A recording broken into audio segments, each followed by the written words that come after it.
makaranta ce, miyo kula kar mu faɗa damuwa.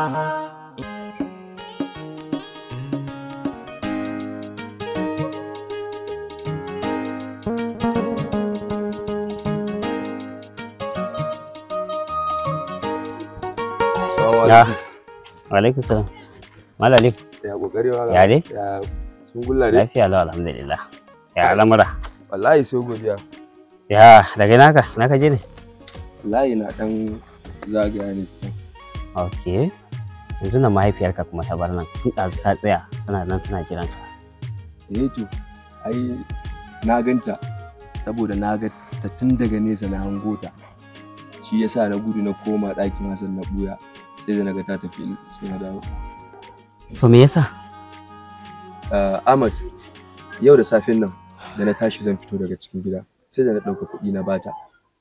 To gani nake tare na kuɗin ne shine dalilin da yasa ta sake dawowa domin ta karɓa.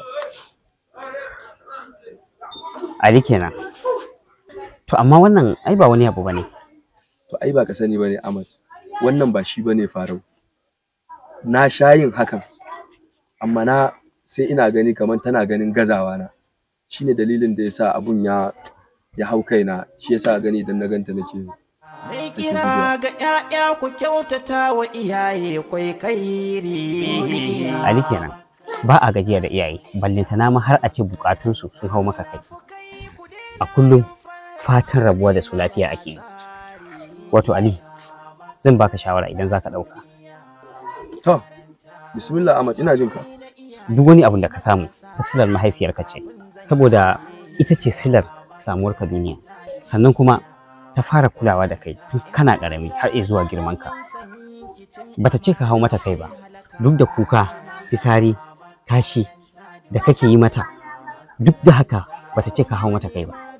Sannan kada ka manta, ka hana ta bacci, sai ta rarrashe ka, ta tabbatar da cewa ka yi bacci. Kafin nan ita ma take samu damar tarinsa. Wato a lokacin ba ta da wani buri da ya wuce ta gani kawai ta hidimta maka. Bayan ka girma ta saka ka a makaranta kuma ta ci gaba da hidimta maka har izuwa girmanka. Wannan a takaice kenan, amma yanzu kai ɗan ƙaramin buƙatunta har ma kake cewa ta hau maka kai? Kai nazari akan abin da kace. Sai kaga ka kyauta kenan? Makaranta duniya. Ba shiru za ka yi ba, magana za ka yi. Gaskiya ban kyauta ba Ahmad. Na yi kuskure sosai, sa'annan kuma na fahimci haka. Na so in yi rawa akan kiɗan da shaiɗan yake buga mini, amma na gode wa Allah da yasa kai ba ka bari na yi haka. Don babu shakka na ɗauki hanyar halaka. Yana da kyau mu fifita dukkanin bukatun iyayenmu akan bukatunmu na duniya. Saboda rabuwa da su lafiya shine silar samun nasara a rayuwarmu duniya da lahira. Wannan haka ne. Na gode sosai. Bari mu buɗe shagon. Ba da na gode.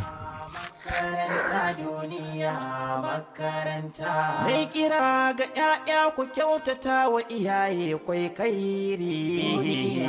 Makaranta duniya makaranta.